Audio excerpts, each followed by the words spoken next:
Bonjour tout le monde, j'espère que vous allez bien. Je vous retrouve aujourd'hui pour une nouvelle affaire. Petit trigger warning, si vous êtes sensible aux affaires qui touchent les enfants, je vous déconseille de regarder cette vidéo. Pour ceux qui se sentent, je vous amène tout de suite avec l'affaire que j'ai nommée l'affaire Karine Torchi.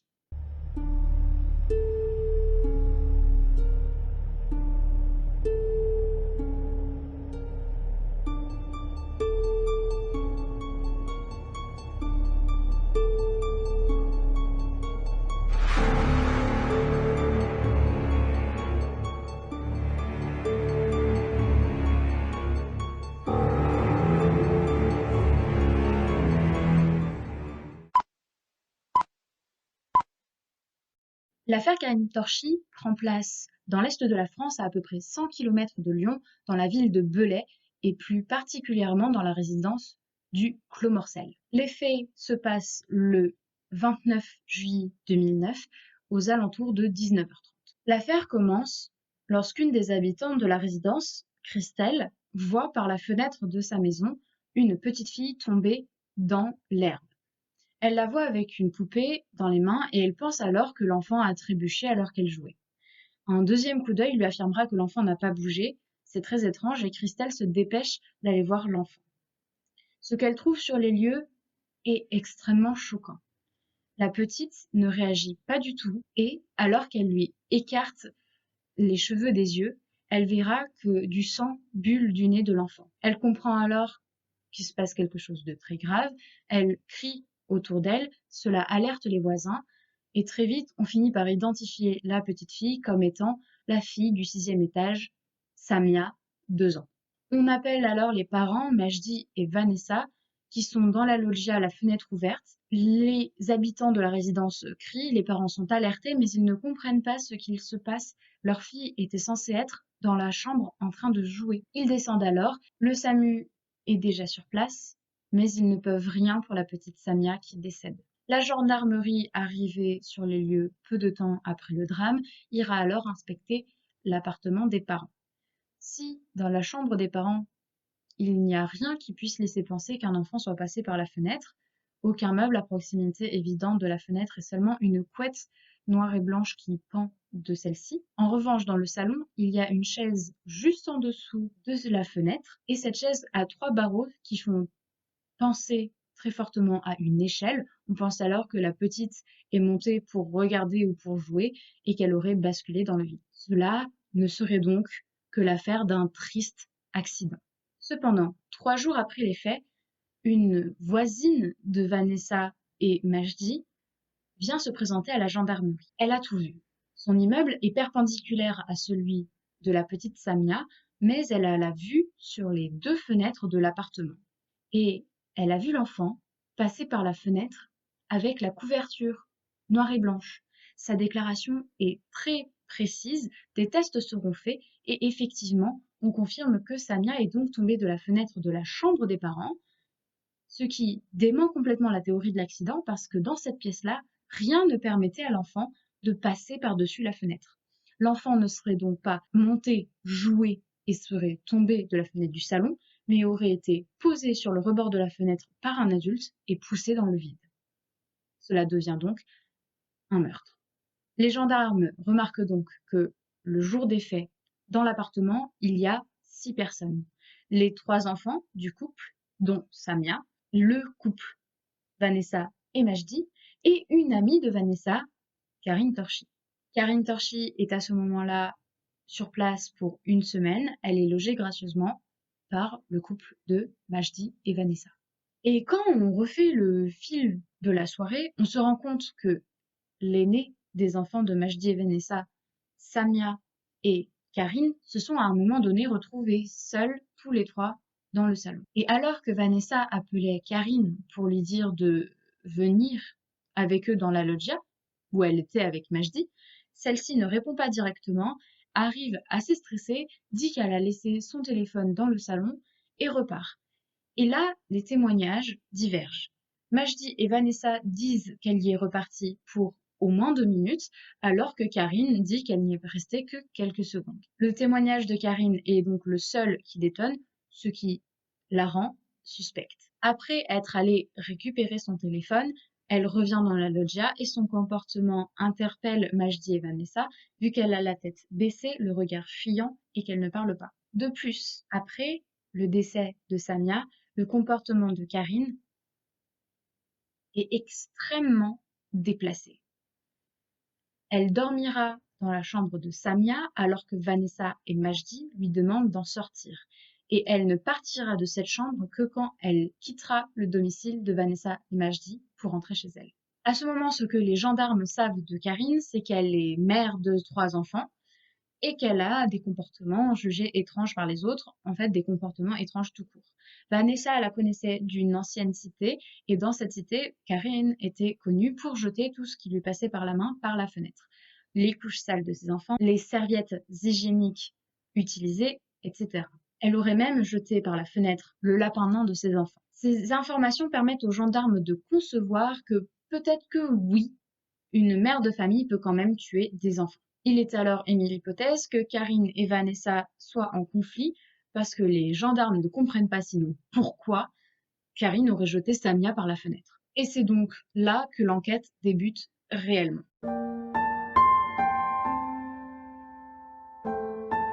Quand on se penche sur la relation entre Karine et Vanessa, on comprend qu'elles se sont rencontrées 6 ans plus tôt dans une autre cité de Belay. Elles sont rapidement devenues amies, même si cette relation est souvent tendue du fait que Karine a des tendances kleptomanes. Puis, 2 ans avant les faits de la mort de Samia, en 2007, Karine déménage à 350 km de là, mais revient régulièrement dans la région afin que ses enfants, du nombre de 3, puissent voir leur père. C'est dans ces moments-là qu'elle est logée par la famille de Vanessa, et jusque-là, tout s'était bien passé. Cette fois-là aussi, elle était là pour 1 semaine, le temps que ses enfants voient leur père. Et jusque-là, tout s'était bien passé. Karine était arrivée 3 jours avant les faits et aucun vol, aucun comportement déplacé, rien à dire, tout était parfait. Le jour même du drame, la sœur de Karine, Brigitte, était même venue prendre le goûter avec la famille. Après avoir pris connaissance de ces informations, les gendarmes décident donc d'aller interroger Brigitte, la sœur de Karine, qui aura peut-être d'autres choses à leur apprendre.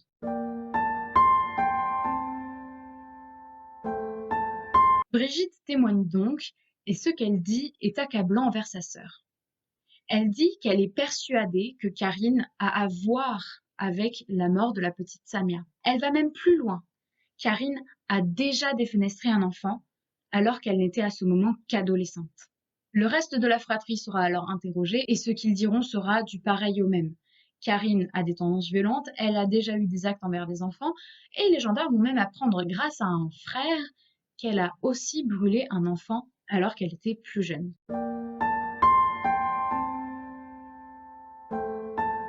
Donc si l'on regarde les antécédents de Karine, on se rend compte qu'en 1987, elle aurait brûlé au fer rouge un enfant nommé Mathieu. Cet enfant a une maladie qui l'empêche de parler, ce qui complique beaucoup l'affaire.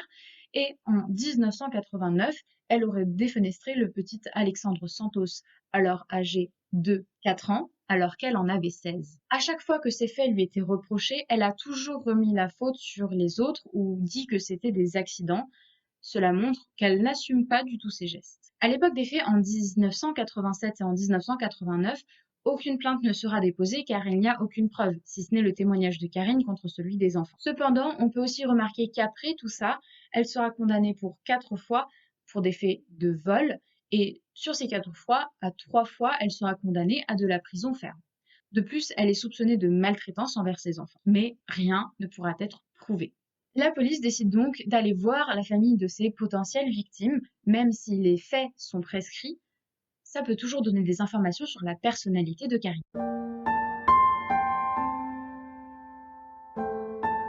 En ce qui concerne Mathieu, l'enfant handicapé, il ne peut toujours pas parler à ce jour et c'est donc sa mère qui expliquera ce qu'il s'est passé ce jour-là. Le jour du drame qu'a vécu Mathieu, la famille de Mathieu et la famille Torchy étaient dans un repas entre amis, tout ce qu'il y a de plus normal. Karine s'occupait de Mathieu, l'amenait d'une chambre à l'autre et à un moment, Mathieu est revenu tout tremblant vers sa mère.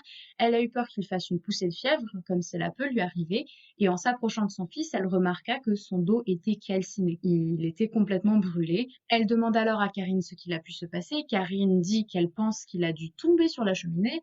La mère de Mathieu lui répond que ce n'est pas possible, ils étaient dans la pièce, ils l'auraient vu. Karine émet alors l'hypothèse que Mathieu aurait pu percuter la table repassée et que le fer serait venu percuter le dos de l'enfant et l'aurait donc brûlé. L'enfant est hospitalisé pendant plus d'1 mois au Grand Brûlé de Lyon et la mère de Mathieu ne croit pas du tout la version de Karine.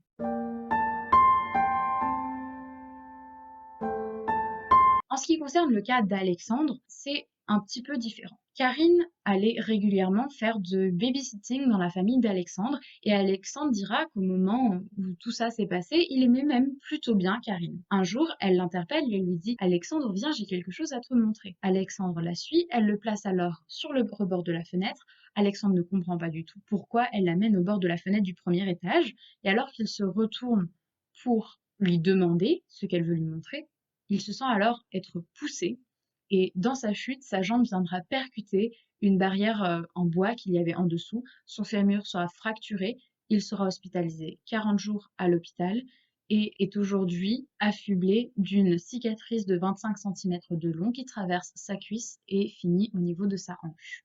À l'époque des faits, il dira que c'est Karine qui l'a poussé, mais ses parents ne le croiront pas parce que c'est un enfant et qu'ils ont peur qu'il monte et que Karine dit que ce n'est qu'un accident. Après avoir recueilli tous ces témoignages, la gendarmerie, le 1er septembre 2009, met Karine en garde à vue.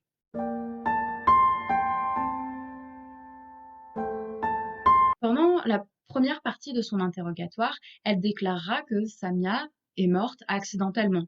Elle a monté sur la chaise et elle est tombée. Or, on sait que ce n'est pas le cas. Samia n'est pas tombée de la fenêtre du salon, mais de celle de la chambre. On sait donc que Karine ment. Les gendarmes la laissent donc mariner une nuit dans sa cellule et le lendemain, elle avouera. Elle avoue qu'elle a vu Samia alors qu'elle retournait dans le salon jouer de dos avec sa poupée au pied du lit de ses parents. Elle aura alors saisi Samia par la taille et l'aura jetée par la fenêtre, la tête la première, sans qu'elle n'explique pourquoi elle a commis ces faits. Si elle fait ces déclarations, c'est parce qu'elle pense qu'elle va pouvoir être déclarée folle, qu'elle sera alors mise dans un institut spécialisé et qu'elle aura donc plus souvent la visite de ses enfants. Mais ce qui choque particulièrement les gendarmes au moment de cet interrogatoire, c'est le fait qu'elle n'émette aucune émotion. Elle ne ressent rien, aucun regret, aucun remords, rien. Elle se soucie des qu'en dira-t-on par rapport à sa situation, mais n'a à aucun moment du regret ou une quelconque émotion envers la petite Samia. Quelques jours plus tard, elle enverra une lettre à sa marraine où elle changera la version de sa déclaration, mais la juge qui a accès à tout son courrier lira cette lettre, la fera venir dans son bureau et Karine déclarera alors que dans cette lettre, elle ment et qu'elle a effectivement bien jeté la petite Samia par la fenêtre et que sa première version, sa première déclaration auprès des gendarmes est la bonne. Un mois après qu'elle ait avoué la mort de Samia, Brigitte repousse les portes de la gendarmerie. Elle vient car elle a des soupçons envers Karine sur des faits qui se sont passés il y a 5 ans de cela.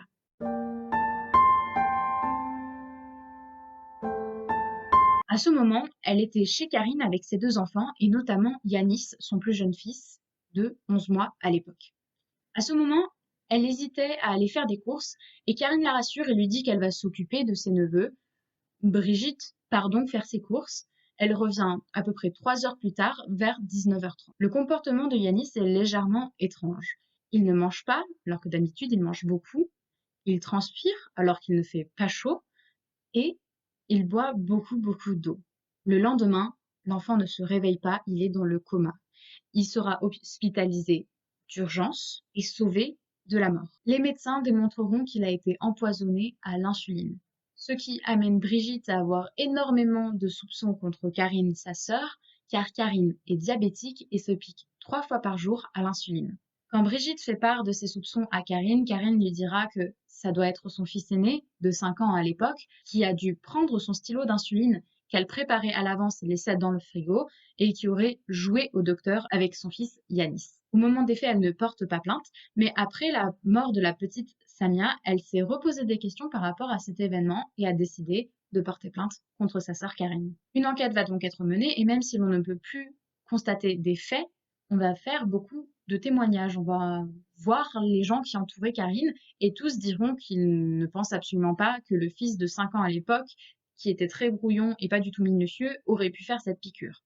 Même si l'on n'a pas de preuves, l'on ne voit personne d'autre capable de faire cette piqûre si ce n'est Karine. Mais on se pose alors une question. Qui est Karine Torchi?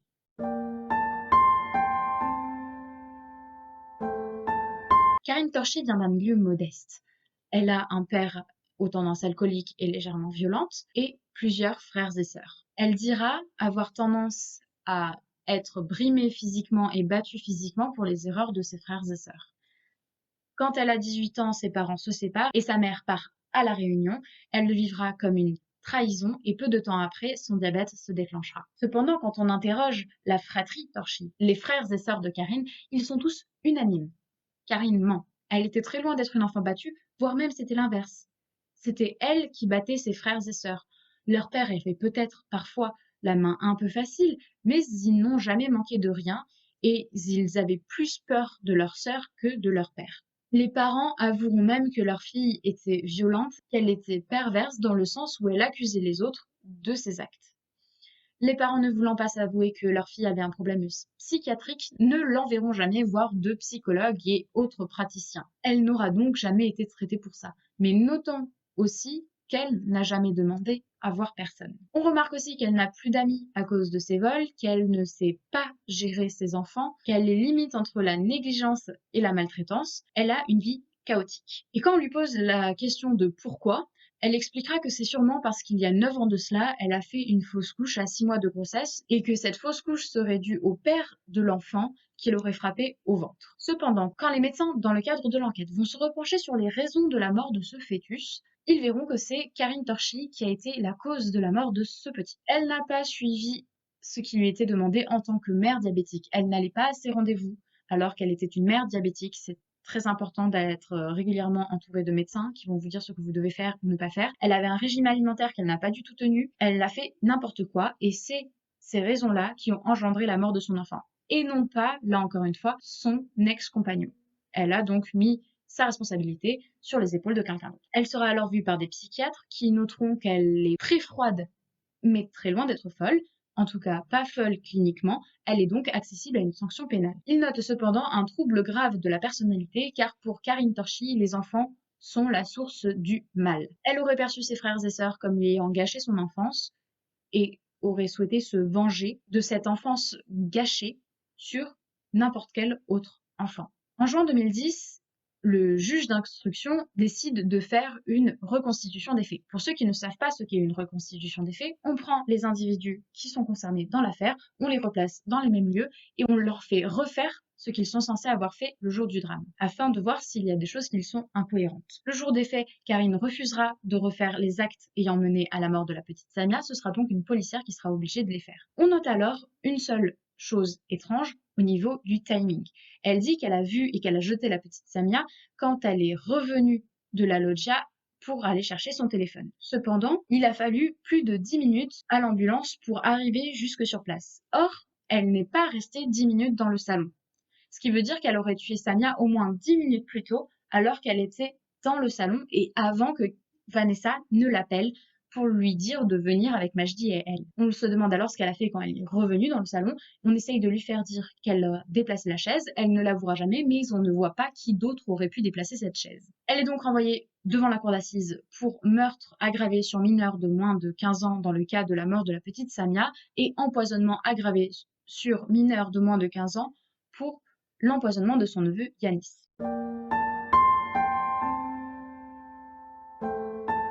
Le 21 septembre 2011, à Bourg-en-Bresse, commence le procès de Karine Torchi. Karine apparaît alors méconnaissable. En prison, elle a pris 30 kilos. Mais cela ne change rien aux faits et les témoins passent, notamment Vanessa qui vient expliquer à quel point leur vie est détruite à cause de Karine et que ses enfants demandent même à ce que toute la famille saute par la fenêtre pour rejoindre leur sœur Samia. Et alors que tout le monde est touché par ces déclarations, Karine reste froide, n'émet aucune émotion, tout le monde est choqué par cette froideur. Karine n'arrive pas ou ne veut pas expliquer son geste, elle est incapable de donner la raison de son geste aux parents de Samia. Elle dira qu'il lui faut du temps et qu'elle leur expliquera un jour pourquoi elle a fait ça, mais aujourd'hui encore, elle n'a jamais expliqué aux parents de Samia pourquoi elle avait défenestré leur petite. Alors qu'elle n'explique toujours pas ses gestes, le juge lui posera la question suivante. Madame Torchi, si tout à l'heure la cour vous condamne pour l'empoisonnement de votre neveu Yanis, la cour commettra-t-elle une erreur judiciaire? À cette question, Karine répondra non. Elle sous-entend donc qu'elle a effectivement bien empoisonné son neveu qui a failli mourir de cet empoisonnement. Elle reconnaîtra aussi les faits de la brûlure sur Mathieu et de la défenestration d'Alexandre, même si ces faits sont prescrits. Mais elle n'expliquera jamais les raisons de ces actes. Elle ne donne jamais aucune explication par rapport à ces faits. Elle est condamnée à perpétuité sans condition de sûreté et sans obligation de soins car elle n'est pas considérée comme folle.